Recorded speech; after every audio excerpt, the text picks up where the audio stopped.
Last time on Virginia football, the building of a program. Al Groh is out at UVA. The Virginia grad and two-time ACC Coach of the Year was fired today after 9 seasons and with 2 years left on his contract. We're thinking about a number of candidates. When he got to Mike, we had the benefit of knowing he had been here. We saw him operate as an assistant coach. We saw him operate with kids. We knew how he would be with people in general. We all knew about his passion and his enthusiasm for the game, so that part of it was easy. The question had to be then, was he ready for the opportunity? And it was pretty easy to answer that question. Please join me in welcoming UVA head football coach and a welcome back to Mike London. I'm blessed and I'm honored to be back involved with a university that I have a familiar background with. I will make winning a priority, but also by doing it the right way, making sure that it's okay to embrace the academic qualifications and expectations here at the university. The best replacement, I always thought from day one, was Mike London. So actually when that whole thing went down, I was ecstatic. Literally, the feeling in the room was almost electric. And he got everybody so pumped up and ready to go that, you know, everybody seemed like they wanted to play football right then and there. Everybody just bought in and knew that we were just going to ride together. The biggest thing that Coach London wanted to see is how our team moves. We're pushing each other, we're working against each other, building bonds and friendships.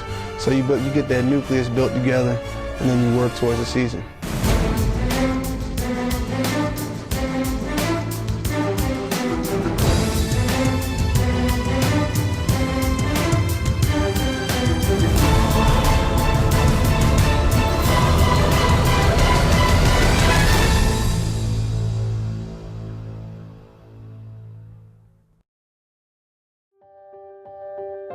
One of the most important questions that can be asked of a head coaching candidate for a sport, particularly like football, is who are the types of people, or who are the people specifically that you're considering to have as part of your staff? Even in the interview process with Mike, we started the process of evaluating what type of people do you want to bring on board to help build what you're talking about. So it was a matter of trying to understand his philosophy, the type of person, and then what it would take to go get them. We ask a lot of questions of candidates regarding staffing, how you put a staff together, the rationale for putting a staff together. Mike was very good about that. He had a list prepared from day one. He knew the type of people he would want on his staff, and we were very happy to see that. We made a commitment to Mike that in every regard we would provide him with the resources where he could be competitive to get the kinds of people without regard to their background and their experiences, etc., to come here to the University of Virginia to support him and to support our student athletes to develop this football program. Getting the commitment from the administration to hire a staff that could cover all bases in terms of the teaching of the players, of providing leadership, of providing when I'm not around, standing in for those type of values and the things that I think they're important and very critical. I think the resources allocated, never had any problems with making sure that the guys were compensated. But the biggest thing I think that Charlottesville, the area in itself, offers to anybody after having lived here for 6 years is a quality of life. And I talk to those guys about the Q factor. The Q factor is the quality of life, about the area, the school system, the people.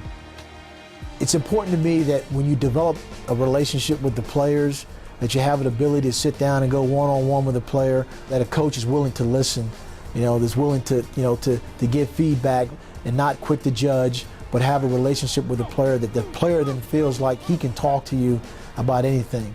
In putting the staff together, you want to bring in people that that you've had a prior relationship with. 3 guys from my Richmond staff that had done great things with the players. Feel fairly confident that even the ones that that I had to bring in an interview, that in the end I still made the right choice. London was particularly close to Jim Reed, and a month after he took the job at UVA, London named the 37-year coaching veteran the Cavaliers' associate head coach and defensive coordinator.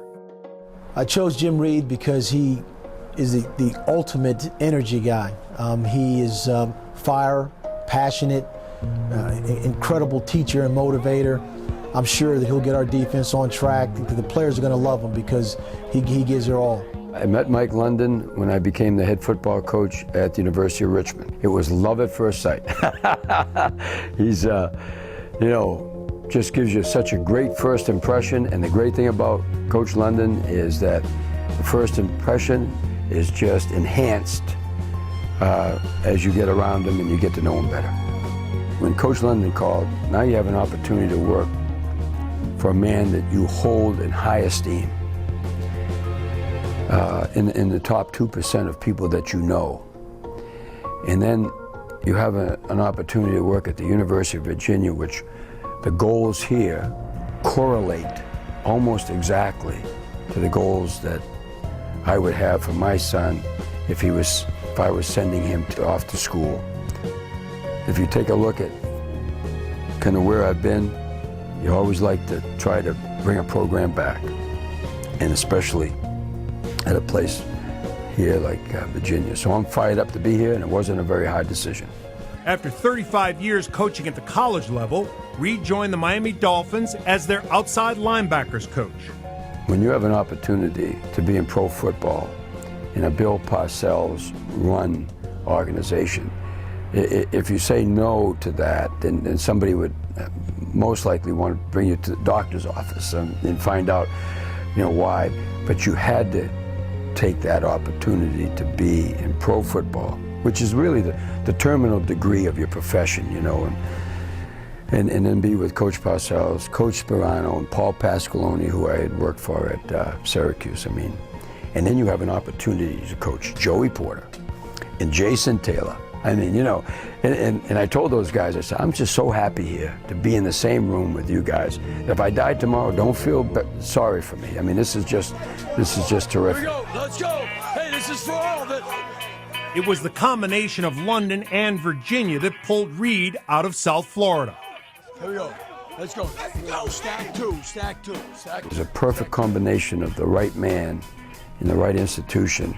And who am I? I'm nobody special, but when you put those two together in my life, for what I was looking for, what I hold dear to me, not a tough decision. We're not changing any responsibilities. We're going to have a rat. We're going to have a rat from the time the ball is snapped to the final whistle. We're going to have a guy in the post from the time the ball is snapped to the time of the whistle. We're not passing anything off. We're playing hard and aggressive man-to-man. We got that. Okay? Now, we're playing aggressive, and let me tell you this, Connors. Today, we're going to let our hair down a little bit. Okay? We're going to press. Coach West will get up there, get right in their face, have some guts, get up there, smack them around a little bit, jam, jam, jam, make them better, make us better. And we're going to be playing some of this too. So learn to play it. Know what happens when you get beat. Don't play it soft, don't play it careful, all right? We want to attack. And we would like the game of football is an aggressive game. Everybody says that it is. But it's also a thinking man's game now. So that the type of personnel that you want are fast guys that can think on their feet and go hard every snap, that they understand the situation if it's 1st and 10, 3rd and 3, that they know the personnel group that the offense is coming in with, so that they know what the adjustments are. And you don't want a whole lot of adjustments so guys can hitch their belts, button their chin strap, and play a hard, fast, vicious type of football.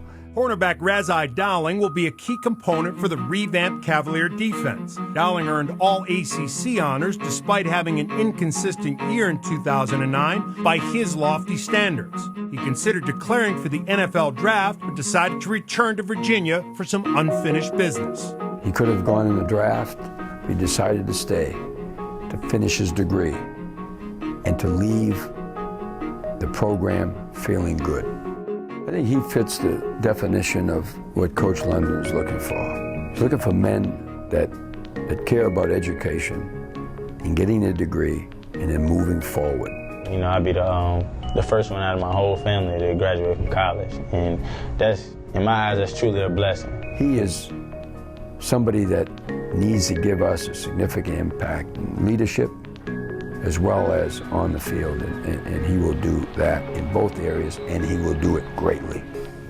We're expecting, leadership from Razai, playmaking ability from Razai, and just the fact that I think he's just an overall just good person. He got the biggest portion of our votes by our players to be a captain, and so that speaks volumes also about the players. We feel pretty good about this guy being a captain.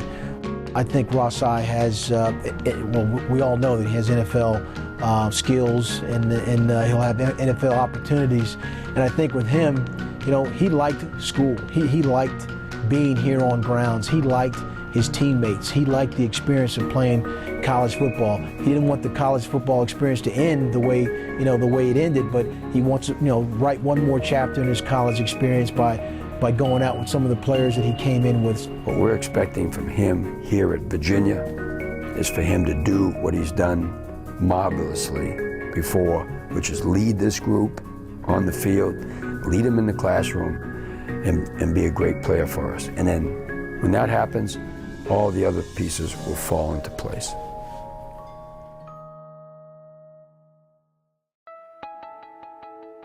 The search for Virginia's offensive coordinator would take some time.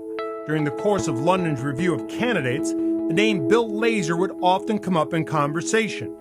Lazor was the quarterback's coach for the Seattle Seahawks and was interested in making a return to college football. There are three coaches who I've worked with in the past who've also worked with Coach London. And it just so happened that in conversation with one of them, and we weren't even talking about the University of Virginia at the time, the University of Virginia came up, and he mentioned to me that he thought I should speak with Coach London, and he really gave me a very high recommendation for Coach London as a person first, and also as a coach. And I remember that conversation. That kind of first sparked my interest, and a couple phone calls from him and from myself to Coach London kind of got the ball rolling. By the time Lazor arrived in Charlottesville for his official interview, London was already high on the Pennsylvania native. Lazor had spent 7 seasons in the NFL with the Falcons, Redskins, and Seahawks, and his recommendations definitely caught London's attention. When I met Coach Lazor face-to-face, I already had preliminary phone conversations with, like Mike Holmgren had called, you know, and was talking about Bill, and you know, and it was kind of like, you know, still kind of like a young coach, I would say, in his profession. When Mike Holmgren calls, it's like E.F. Hutton, you know, you start listening to what he has to say. And then not too shortly after that conversation, you know, Joe Gibbs called on his behalf. And, you know, so I think just the overall, the amount of people that said, you know, this guy is a good guy, good coach, good teacher. Bill Musgrave is a good friend of mine, you know, with the Atlanta Falcons. Bill knew him also, and people could attest to you know, his abilities. And then when I brought him in, and we had the chance to talk face to face about philosophy, about, you know, we talked about, you know, being able to control the ball, protect the quarterback, and also throw the ball deep. You know, family man, very committed to, you know, character and integrity. I mean, those are things that, you know, that are important to me, and so Bill and I hit it off well. I've always had a great picture in my mind of what UVA football should be, or what it had been. Growing up in Pennsylvania, I knew about University of Virginia. Being 40 years in Northern Virginia at the Washington Redskins, was a lot closer to it at that point and got to see it. I've had a couple friends who worked here as coaches. So I had this great picture in my mind of what should happen here with this football program, and was really intrigued by that. So I just felt like it was a great opportunity to come and make a big impact as an offensive coordinator on this program. Rebuilding an offense that struggled significantly over the past 2 years will be difficult, but London and Lazor's vision of the offense will be familiar to longtime Cavalier fans. The first play is power, and I expect it's going to score. That's how I want you to approach this thing today. Okay, it's about attitude, and it's about developing what kind of team are we going to be.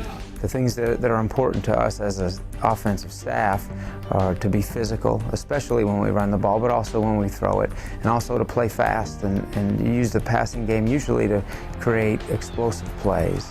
And in football today, you have to do both, I think. You have to be a physical running team, and you have to be an explosive team, and usually that comes from the passing game. So we're going to work very hard to be balanced and to be able to do both. I think we have the players here to do that, and I think it's going to show. Before the offense would be ready to debut on the field, Lazor and the offensive coaching staff had to create a playbook and terminology, teach it to themselves, and then teach it to the players. A difficult task when you consider the fact that there were only 45 days between Lazor's hiring and the start of spring practice. We think we've got a huge task ahead of us here to get this offense where we want it to be. We knew that when we came. We don't dwell on what's happened here in the past, but just looking at the future and how we're going to go forward. The things that are important is that you're persistent, that you have a single focus, and you just keep moving in that direction. Some days you look ahead and you say, man, we have a lot to do. The players have a lot to learn. But when you take a week's worth of practice or 2 weeks worth of practice and you look back and you see how far you've come, you feel like this is happening just like we want it to happen. Every once in a while, deep on the backside, you have an opportunity to take it deep if there's no one there. So if you're deep on the backside, be alert for that. We want everyone work hard. Here's the key. Slide it up, Coach, so we can see the bottom. A very important point that gets missed sometimes by the skilled players. Once you start moving, keep going fast. Because when the defense sees it happens, they're going to go fast. And we've seen many times now a receiver starts coming back to the ball, the quarterback sees him and throws to him, and the receiver slows up to catch the ball, and here comes someone that goes right past him to the ball. So once you start going, set your angle and keep playing fast. Offensive line, when we do this, the important point for you is you can't be more than 3 yards downfield. You have to be very decisive that the quarterback has not yet decided to run, and stay legal. Okay, do not cross the line of scrimmage until you're 100% sure that he is running. The best thing that Bill does when he's coaching and teaching in front of the team is that he can take something that, say you made an error in running a route. Instead of going directly at the individual's lack of ability to run the route or to comprehend what it is, I think Bill takes the approach that although you didn't run the route, I got to do a better job coaching the route so you know what I mean by running the route, and then everyone else that's involved in the play, you got to do a better job of doing your part of it too, so the play doesn't break down. And so rather than guys being on the defense about, this or that, I think what he does a good job of is just putting into simple terms that, listen, everybody's got to do better on this play to make the whole play work. And the X's will have those today, so it's not that hard. On the eve of spring practice, it was clear there were several keys for 2010 to be a successful season for the Cavaliers. As always, it starts at the quarterback position. I want to see the best quarterback, earn the job and take it and run with it. So whether it's Mark or anybody else, it's a wide open approach. But he's been a guy that's been, taking snaps. We'll see what happens. But all those quarterbacks know that you're going to be evaluated daily and see how you perform. One of the hardest things about being the quarterback is being able to handle a large amount of information and do it quickly, and then at the same time have your body react as if it's easy. And those are what the great ones can do. They can take in the information they get from the sideline, they can take in any information they receive in the huddle, they can communicate it quickly and easily and clearly to their teammates. And as they go to the line of scrimmage, they've got a whole lot of information they got to take in from the defense and put it in perspective of what we're about to do on offense. And at the snap of the ball, everything can change. They've got to take that in, and the whole time they've got to play fast and smooth and easy. The most important thing for a quarterback to be able to do is handle that information and then still be a productive thrower. When you look at it right now, in the world of football, the best quarterbacks in the world are the guys in the National Football League who are veterans, who are in their 30s, who've been tested by time, who've had success and defeat. And those are the guys year in and year out who take their teams to the playoffs and do well. Same thing in college football. As guys get older in their career, they have a chance, even though earlier in their career, maybe their physical abilities let them be successful. As they get older in their careers and experienced, battle-tested, they have a chance really to take their game to a new level. And the reason is that a lot of the wisdom and knowledge of playing just comes with experience. Virginia would also need to develop an effective running game. And that, of course, starts with physical play from both the running backs and the offensive line. The game is a game that's a very physical game. There are some systems that want to spread you out and be more finesse, but I think one of the things in running the football, it establishes a certain level of toughness and physicalness. This program, when I was associated with it, has been known for having really, really good offensive linemen, good running backs, good tight ends. If we play to our strengths and bringing back a a ground control game and get those running backs going again.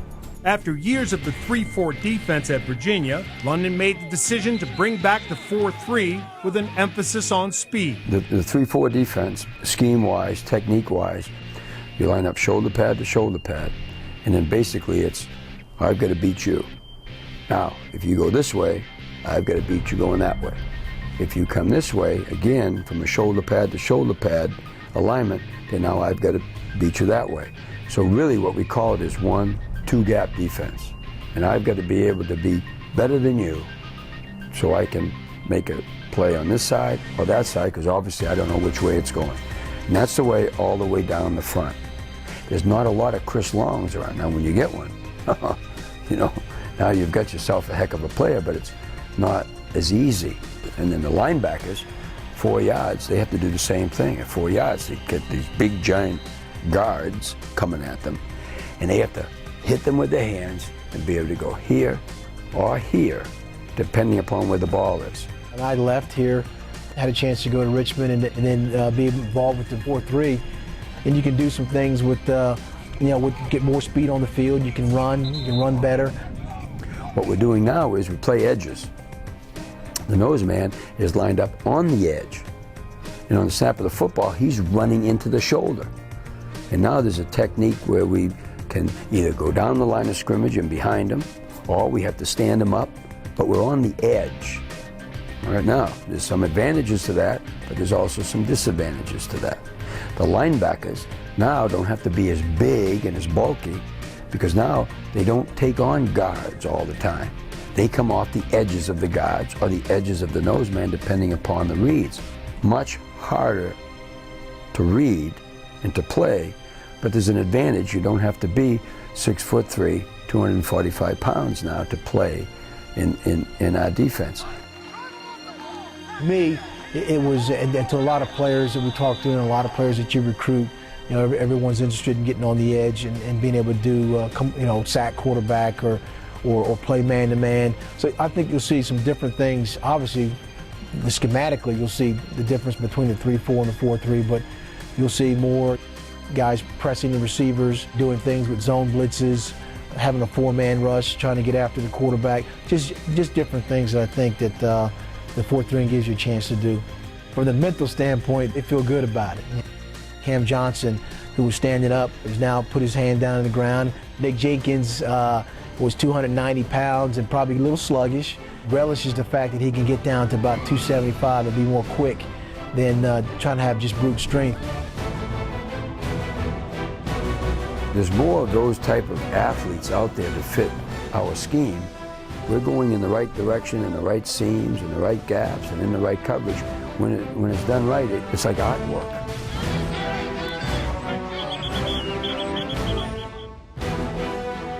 Next on Virginia football, the building of a program, the start of spring practice. It's exciting to be out here after doing all the meet and greet events and all that, so it's good now that we do the football part of it, so we're ready to go. Stretch, let's go, here we go, stretch. Go, here we go, Will. Let's go, here we go. Anthony Poindexter stays in Charlottesville. They have to bring the energy and the passion that you need to play this game on a day-to-day basis. Come on, that's you. That's it, good kick, good kick. Good, right there, good spacing. Read the hat, good. And will Mark Verica be the starting quarterback? You know, I haven't been the most vocal guy in the past, and that's something that I've tried to take to a new level this year.